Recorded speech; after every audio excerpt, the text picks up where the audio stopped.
Hi everyone, and thanks so much for having me today. It's a pleasure joining you to share about what we're passionate about, which is doing user research on the African continent. I'm not sure you've seen a lot of people doing user research or UX in Africa so far, so I'll try to summarize the way we do it in our design agency, but also some of the learnings and the tools that we built along the way to help us do that and make it accessible. Uh, there is a lot. We've been in business for 6 years, building this community from Senegal. So if we don't have the time to cover everything, please drop some question. I'll be very happy and excited to chat with you afterwards. So a bit about me, you can read, but the most important maybe to remember is that I've been here for quite a while and always frustrated by how startups in the tech world seems to copy paste models that come from the Western world. And actually, it doesn't work. It doesn't work because the usage, the behaviors that we see on the African continent are very peculiar and change a lot per country, or even city per city. So I'm really passionate about making tech more accessible and relevant for the African continent. And we've been building this company 6 years ago to solve that issue. You can follow us online. And I love to still do UX research myself and write about it, but also write about how we build a design and research company on this continent. So why we created this company in the first place is to make sure that people can project themselves in a future where their needs, their identity and culture is represented in the technology that they will use on a daily basis. This is why for us it's very important to make research and to make design accessible so that everyone can do it by themselves and more people can actually ask users for the right thing to build. And then in the end, create product that really tailored to the African context. We started like this, a bit of our story, because it touched a lot about what we want to make, why we want to make it accessible and iterative. But this is how it started. It's basically us, with my co-founder over here that you see with the t-shirt, sharing with a group of people, talking about user research, talking about UX design. And this is how it started from Senegal 6 years ago. And users research has been central to us since the beginning. And this is a picture of one of our colleagues doing user research with street vendors at a time. That's fascinated us to see that in the informal economy, there is a lot of people that actually are very central to everything we buy and do on a daily basis, but the use of digital is totally unknown.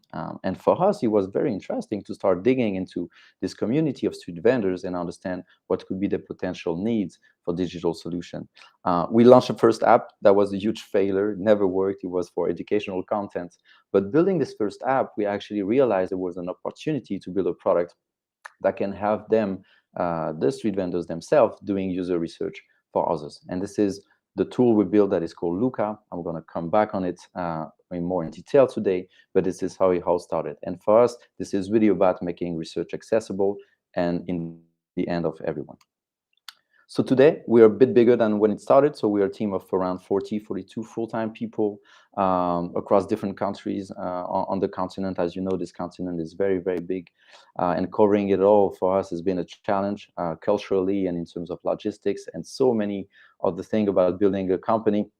But that's not the topic of today. But basically, very excited that we've been able to work with top brands like Google, Wikipedia, or Meta or Square across the few years that we've been in business, but also a lot of big NGOs for which we do projects on education, on healthcare, on agriculture, so that we can also have a huge social impact doing all the methodology that we are passionate about. The third tier of clients we're very excited to work with is the local startups. And I'll come back a lot on that today because actually, if we want to make research accessible and iterative, it's mostly for them.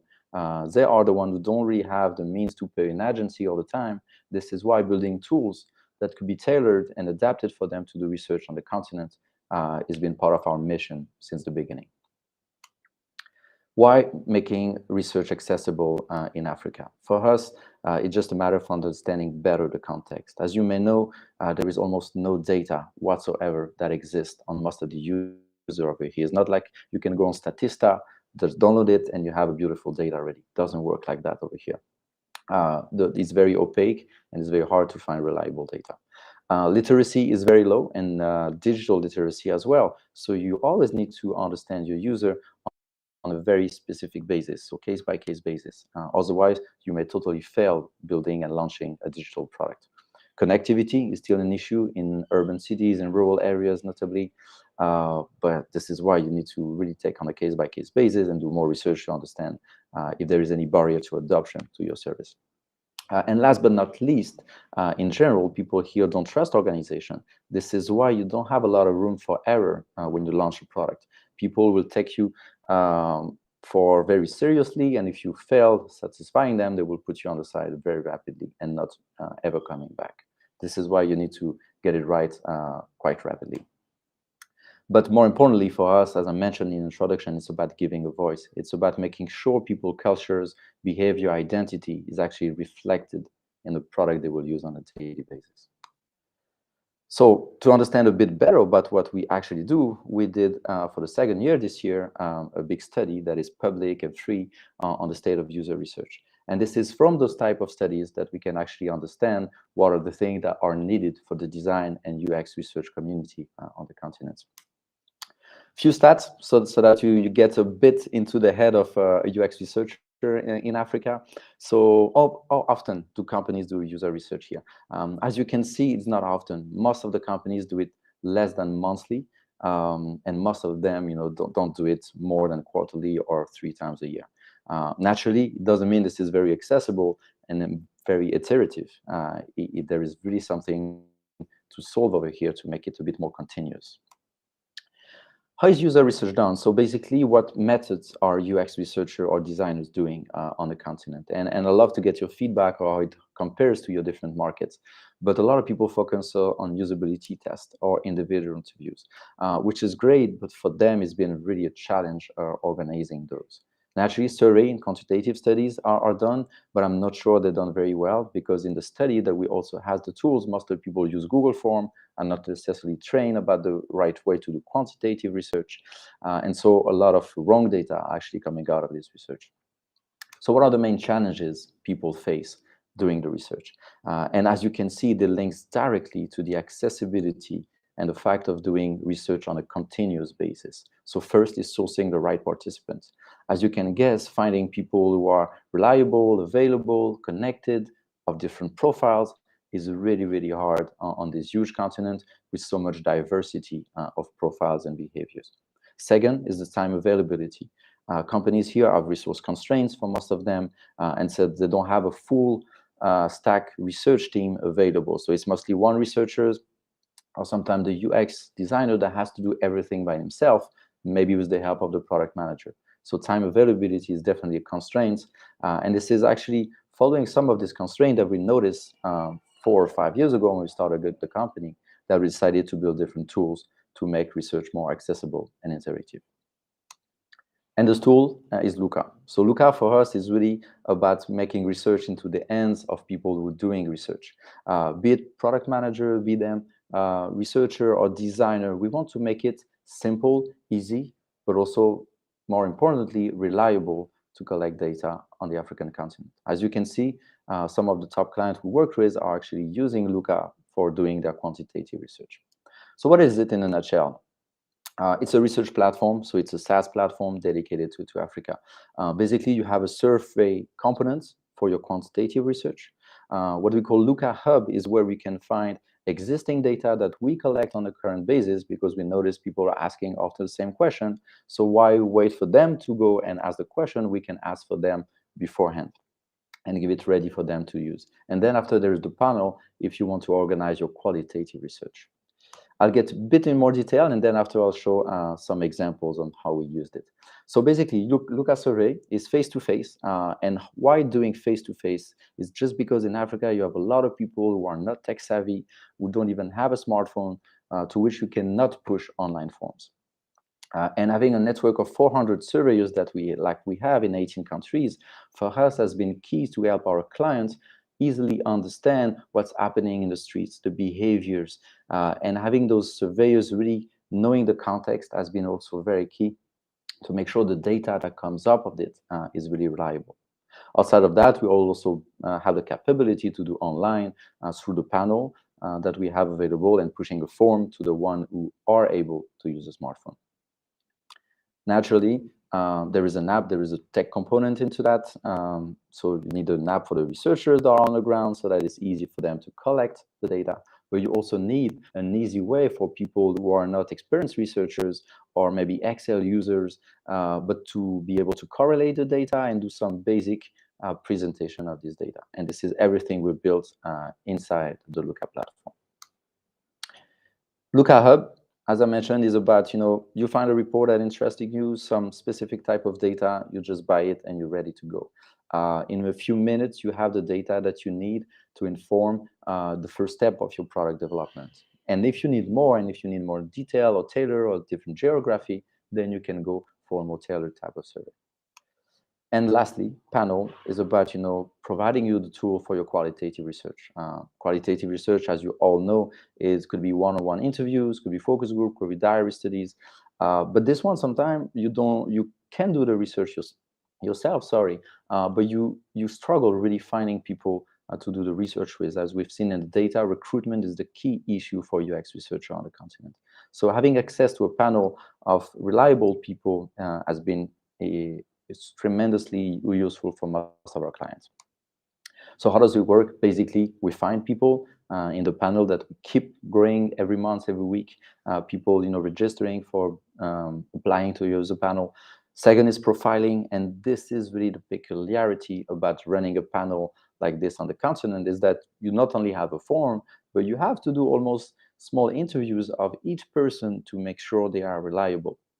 Otherwise, a lot of people would just apply to the panel to get a bit of money and would not really fit the profile you asked for. And it actually requires a lot of time. Second is the scheduling, and scheduling over here is actually such a challenge as well. You need to make sure people are on time, you confirm, and you always need to have options for them in case you have a non-show of one of your panelists.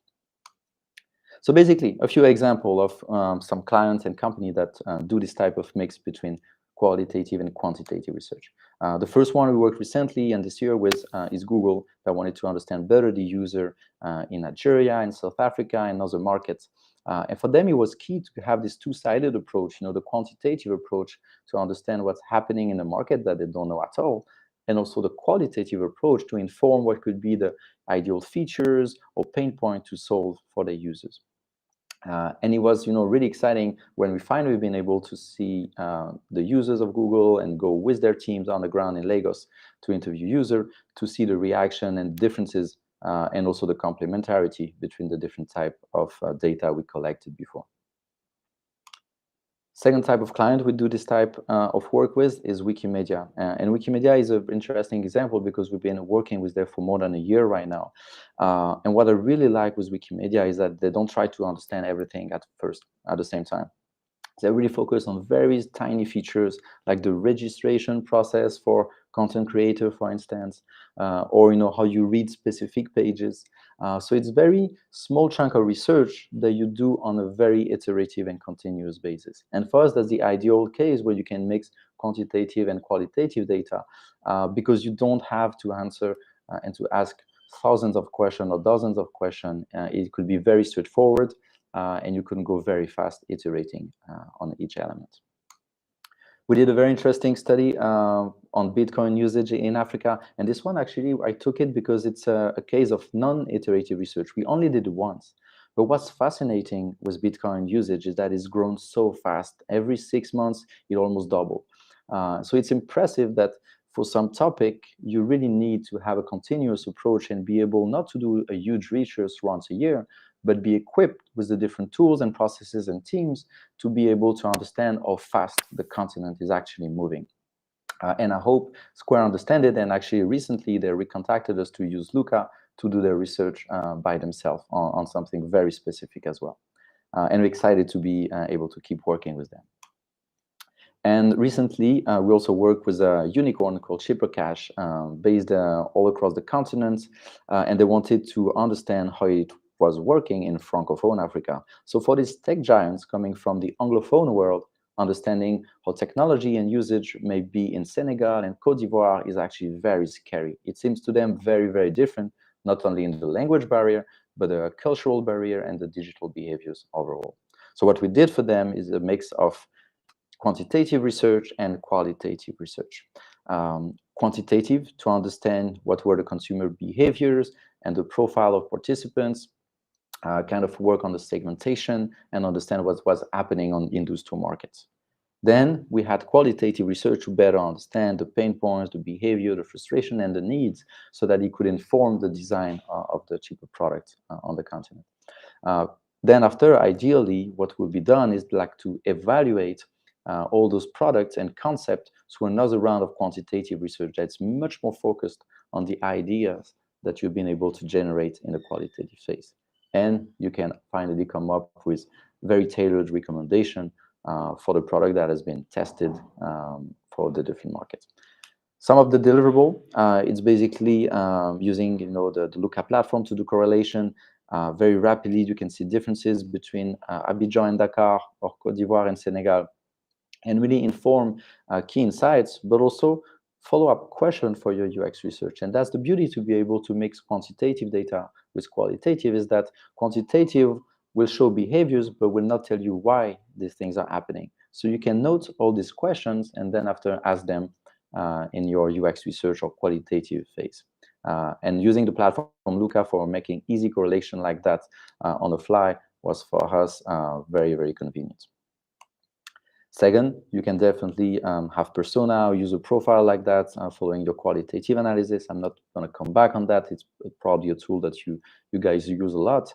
But what's interesting is that after that, you can mix both qualitative and quantitative data to address a very specific theme. So for instance, if we talk about cross-border money transfer, that is actually not very well documented, or you have no data on Africa on that, you can directly mix the quant and the qual to generate key takeaways and naturally after brainstorm on the opportunities. And at the end, you have a happy user. I love this picture coming from Cheaper because at the end of the day, if we do all those things and we have all this process, is for that. We want to make sure people, whatever type of product they have, can benefit from it and can grow themselves. So key learnings, doing what we do, and I think after that I'll open up to a few questions.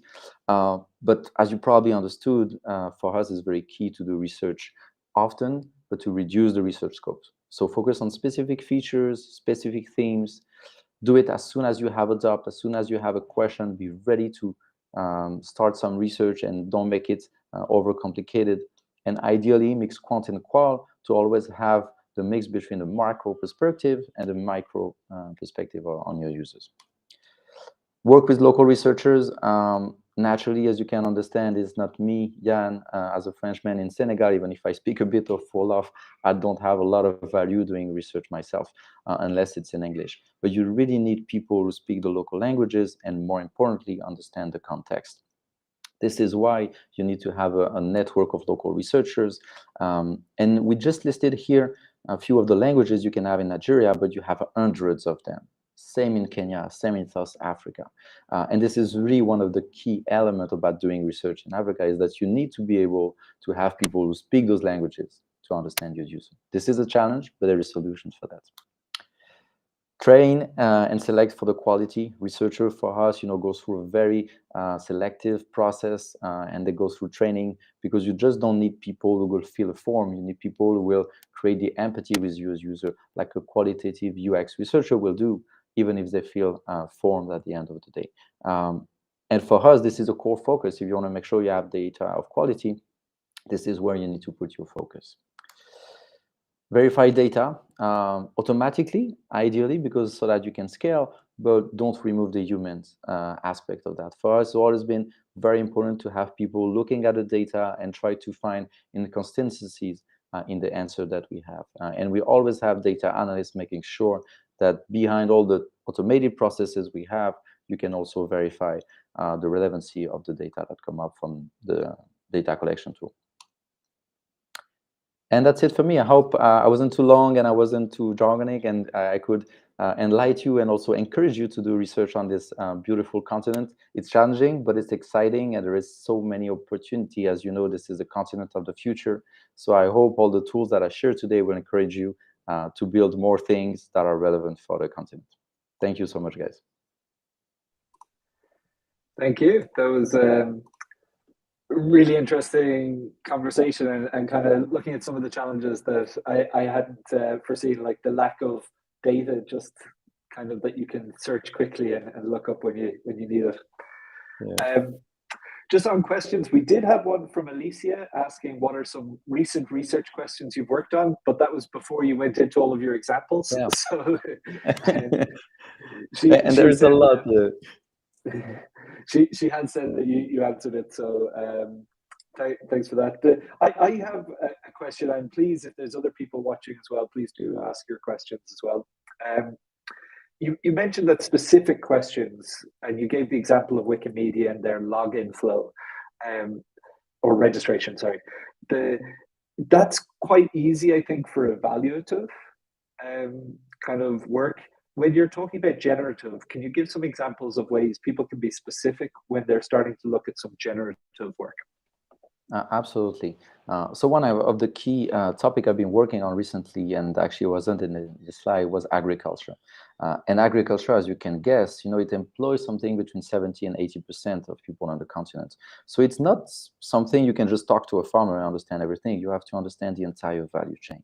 So the scope for generative research is like super broad.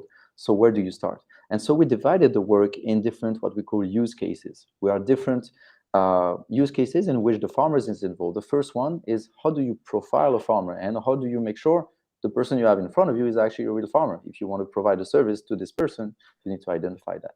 Then after, you have to make sure this person is actually producing some crops and procuring. So bringing his tea, for instance, to a collection center is the second step, so that you can actually have a farmer that produce something. And we did a first round of research only on those two elements to understand who are they. Then after, we follow up and focus a bit more on the payment aspects and the financial services. It's only once we've been able to understand that actually you had farmers that will procure crops, a tea, for example, in this case, then you can understand how they want to be paid, by mobile money, on their apps or not, go to the bank, and then also what financial services you can build for them, like basically loans and insurance and everything. And we really divided that step by step, because otherwise you just overwhelm your farmers with tons of questions. And 1 hour in-depth interview is very hard for everyone, but for a farmer, it's even worse. So you need to keep it short as much as you can. Otherwise, you can be sure that the guy is going to just answer to get rid of you. And we had that example at the beginning. Great. No, that's a great one. Yeah, and then the other question that came up was, I often find value from looking at or having multiple people look at an interview, and because different people pick up on different things. So if you use, are your interviews recorded by any chance, or is there any way that, like, let's say the team who didn't do it will be able to watch the interviews and just see if they can pick up something different? Yeah, absolutely. And even cooler, what we did for Google, we actually did almost like a happy hour where people were watching users video. So we will record most of the interviews we do remotely. And in this case, we use Google Meet to have interviews with people in Nigeria and South Africa. And then after, we had this kind of happy hour where people from Google all across the globe were just watching the video we edited from our user. So the hard work over there was to edit the video to make sure we take the most interesting elements that this user was sharing. And I think that works a lot. We also insert those videos into the reports right now, so that it's really live. Naturally, it's when you can do remote interviews with people who are a bit tech savvy. If you interview people on the ground, generally we try to avoid using a camera, because it really breaks the entire relationship. So for instance, with farmers, we never show up with a camera. We may record just the voice, but even if they are agreed to do that. But sometimes we prefer even not to do it, to not risk to have any bias or problem on the side of the farmer. But naturally, all the notes that we have are shared. Most of the time, we use tools like Notion or Google Doc, and recently a tool called Notably has been very useful for us to share those different notes to other people part of the team, and then after do the analysis on Miro. Where everyone can see. Excellent. It's really good, nice mix, and it is always that challenge of do people start playing up to the camera? Yeah, no, which is always weird. Like the way people behave in front of the camera. I mean, they will prepare a ceremony even, like so. Yeah, Yeah. no, there's many challenges. Great.